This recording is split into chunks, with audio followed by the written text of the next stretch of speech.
If you thought my last video with the 40-volt beam saw was big and heavy, well, this thing is even heavier.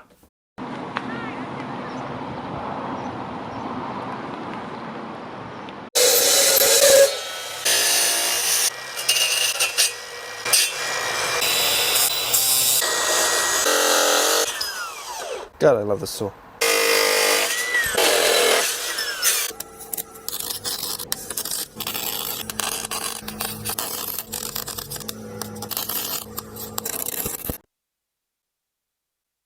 G'day guys, this video is going to be about numbers. There's going to be a lot of numbers in this video. If you don't like big numbers, then turn away now. This video is going to be chock-a-block full of numbers and stats and shit like that. Look at the size of this. We will get to that later in the video. That's 2.5 inches. This thing is a beast. What does it actually look like? Well, it looks... Let me tell you the first number. The first number I'm going to tell you is 11. This thing is 11 kgs without a battery. That's over 24 pounds. This thing is heavy, but it needs to be heavy because it can do some other really big numbers. If you see on the box here, down here, 4,000 Newton meter nut busting torque, and I know it can do more than that.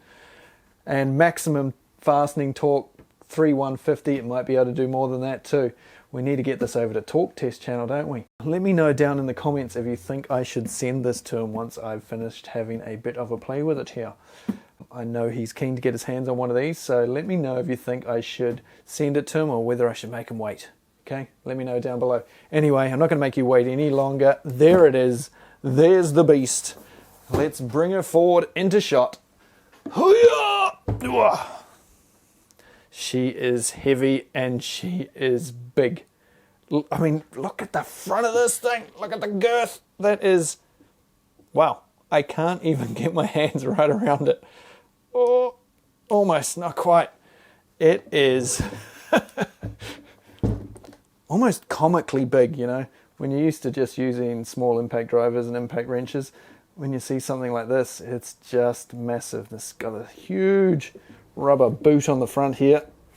Now, as you can see, this is the long anvil version. There is a short stubby one as well, but it hasn't been released here yet. It's still a few months away. So this is the only one available at the moment. But all the numbers I'm going to tell you in this video, apart from the weight, that one is of course a bit lighter because you've got that much less steel hanging off the front of it. It's very front heavy, this thing. Without a battery on it, it just wants to fall forward. But yeah, the stubby one, all the specs are the same nut busting torque, all that sort of stuff, settings all the same. It's just got a different length anvil. Before I get into any more numbers, I want to just stick some batteries on it and just see what it looks like, because this is going to make some of these batteries that we thought were previously big look rather small. So let's start with a 2.5. So there she is with the 2.5 on it. Almost looks comically small, that battery, like you've stuck the wrong battery on it. It doesn't look like it's made to fit on that tool. Looks like the battery should come out here somewhere. Next up, the 4 amp hour tabless. Lots of the world now finally getting these things. They've been available here for about 18 months now. Now they're finally available in the UK and many other countries in Europe. Canada, I see now, have got them. And I think finally even the USA has them. But let me know down below if you've actually managed to find one in the US yet. I still get lots of people complaining they can't find them anywhere. So if you've got one of these and you live in the US, let me know down below. Right, that's the 4. Now let's start getting to the batteries. It might look like they come prepared for this tool. That's getting a bit closer, eh? A bit more like what it should be. Big body battery for a big body tool. And the 8, you're gonna have to make sure you've been working out to lug this around, because that's now the best part of 13 kgs, or like about 1,000,000 pounds. It is a big, heavy unit. I can't even tilt that back onto the battery one-handed. Holy moly, that's heavy. She is a beast. Can't wait to put this on. But first, a few more numbers and a look at some more of the features. The battery mount area, for obvious reasons, is well cushioned. This is a huge bumper here. Look at this rubbery bugger. And this is all got a bit of suspension in it, and it's all reinforced with steel. It is a pretty solid thing. You can see springs in there. Look at that. You want it to be like that though, because this is, well, if it didn't have all this, would bash the living daylights out of your batteries, and you don't want that. But yeah, we've got a lot of things going on here. Up here with the handle, turn the knob, and it's got a few detents where it'll sort of click in place, and you can just lock it off wherever you want. Top, bottom, side, you know, pretty standard sort of stuff. In fact, I'll lock it back on the bottom just because it's easier for displaying the tool, because it helps prop it up like so. Oh, and of course it goes, get your arm out of the way, tools. It goes back and forward as well. So slightly forward like that is the best for having it on a bench to show people. Up here we have the forward and reverse switch, a little bit different to the standard sort of push through from left or right side like on smaller impact wrenches. This one, 3 of them, which I'll explain in just a second after I show you the big old ring here to hang it up. It is solid, this tool, and it's got a big solid ring there. This is steel with a bit of TPE overmolding for protection there. The big rubber boot on the front comes off, so if you want it to look a bit more manly, you could take that off. Would help cool it a lot better if you had that off, but if you want to grip it at this point, then having that rubber boot or that TPE boot over the top will make it much nicer to grab. It's got a raised bit here to locate it on the tool, but we'll put that back on in a moment. We'll now go back to the trigger here and the control panel, but for that we really need to put a battery on this thing. And when you put the batteries on, make sure you click it all the way, because it's got that spring loaded bit, you need to push it in past the spring until it clicks in. It's quite tight. PA6 30 glass, as you can see there. Now, when we've got it in this position, it is forward, pretty basic. That position, reverse. And in the middle, we have something that I'll show you in just a second, but first we'll talk about the trigger.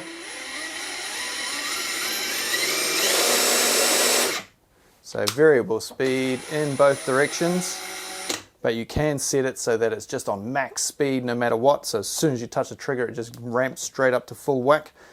And if you've got it in the middle, you can use it as a torch, because this is one of the best ring lights you ever will see. Look at that puppy. Hello. Look at the diameter of this thing. It's huge. 3 different settings there. Leave it on the bright mode. So if you have it on that middle setting there, that sort of neutral position on most tools, then you can leave that light on for an hour. It'll stay on for an hour. How good is that? Now, taking a look at the control panel. If you've got a high-end Makita impact wrench or impact driver, then you'll be familiar with this style of control panel.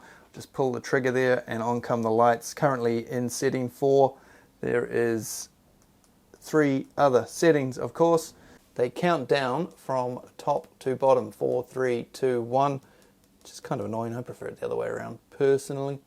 But anyway, in setting 1, it's 1200 impacts per minute. In setting 2, 1300 impacts per minute. In setting 3, 1500 impacts per minute. And top whack, 1750 impacts per minute. As for speed, in speed 4 you're looking at 1200 revolutions per minute, and then it drops down to 850, 700 and 600 on setting 1. So that's the basic speed functions, but there is also of course other modes. We've got bolt release mode and bolt tighten mode. So if you push the mode button, you have the option of going through these 3 here. So on number 1, the impact force is the same as setting 2. Now this is driving a nut on, so going clockwise, and if you are taking it off or counterclockwise, then it will be in impact force 4, and the tool will stop automatically as soon as it stops impacting. In bolt release mode 2, the tool will be in speed 3. Getting confusing yet? And in speed 3, the tool will stop approximately half a second from the moment that the tool starts impacting when you're putting a nut on. If you're releasing a nut, it'll be on speed 4. All of the bolt releases are speed 4 if you're going in reverse, right? And that'll stop impacting about 0.2 of a second after the tool stops impacting as it's trying to take a nut off. And then in mode 3, those ones for some reason go up 1, 2, 3. whereas the other ones go down, 4, 3, 2, 1. I guess that helps you recognize which setting you're on. If you're, you know, pushing buttons and you think, hang on a minute, it's going the opposite direction, you can easily tell, oops, I'm in the wrong mode type. Anyway, in the top one, number 3, it's on full whack, and it'll go for approximately a second after it starts impacting before it cuts out. So it'll get everything on a bit tighter, and if you are taking something off, the tool will slow down the rotation after it's stopped impacting. Instead of just cutting out altogether, it'll just go slow so you can slowly wind your nut off. Right, did we get all that? Now, if we hold our finger on the mode button for a second or two, this light here comes on. We're now in full whack mode, like I mentioned earlier. So now as soon as I pull the trigger, there's no variable speed. Doesn't matter where I have the trigger.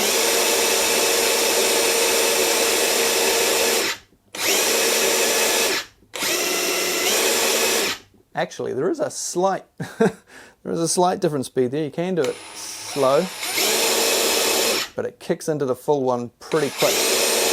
You have to be pretty gentle on it to get it to go the slower speed. Basically, it's just meant to be full whack.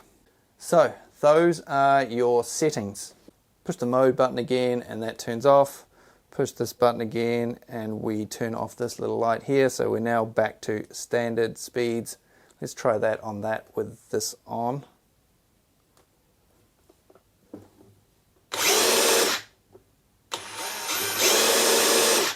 Yeah, there's still control over the speed. It's just not as nice. You know, it goes into full lock earlier on. If we turn that off.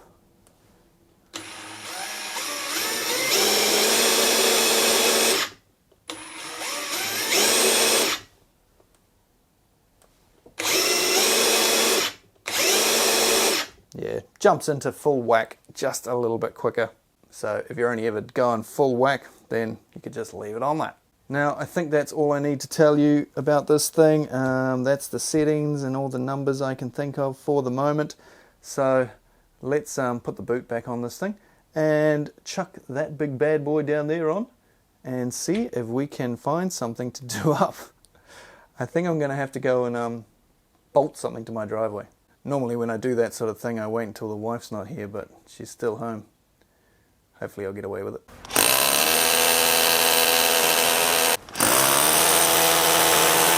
These bolts are about 1 3/4 inch or M42. They are massive, and these nuts require a 2.5 inch socket. Look at the size of that big bad boy. That's an extra kg of weight on the damn tool before you even start. Not a lot I can test here, of course, but I can feel it, I can hear it, I can sense the power. Time for action. Gonna try the 3 bolt release modes. We'll go both directions, on and off, and just see how it feels. Decided to go with the safety boots again today, because you don't want to drop even one of these nuts on your foot. It'll hurt like hell. So, are we ready? Let's go. Let's start with this one. In 3, 2, 1. Bang. Done. Stopped pretty damn quick. Let's stick her in reverse.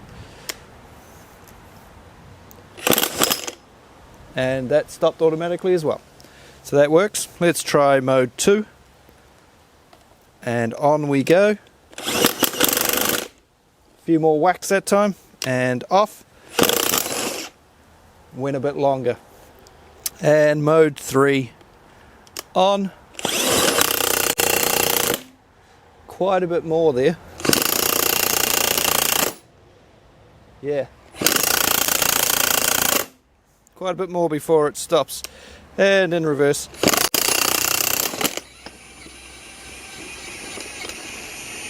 It's that slow down for winding off the nut like I spoke about. Now I'm going to chuck her in full whack and just stick it on and vibrate the hell out of myself. Put it in the right direction might help.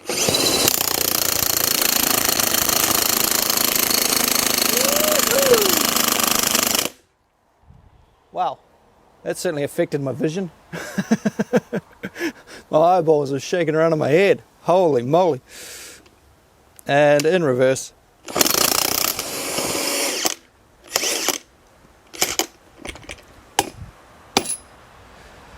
She's a beast. She's a big old beast. Setting 1. Setting 2. It's beginning to shake my plate off the ground here. Setting 3.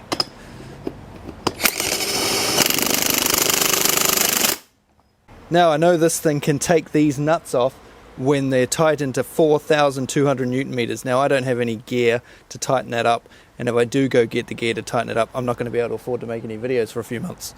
So I'll leave that to somebody else. But there is something else I've been thinking about trying. You might be able to see in the background there. So why don't we have a crack at that.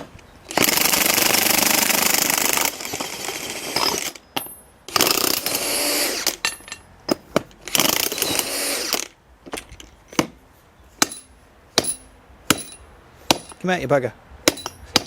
There we go. Top setting.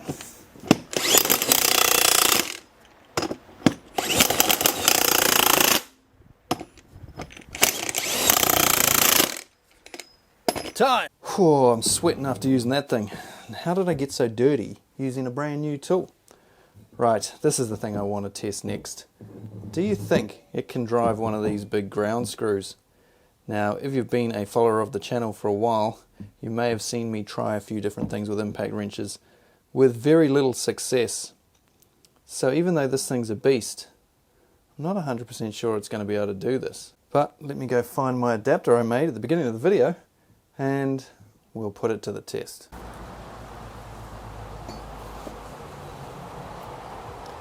In 3, 2, 1.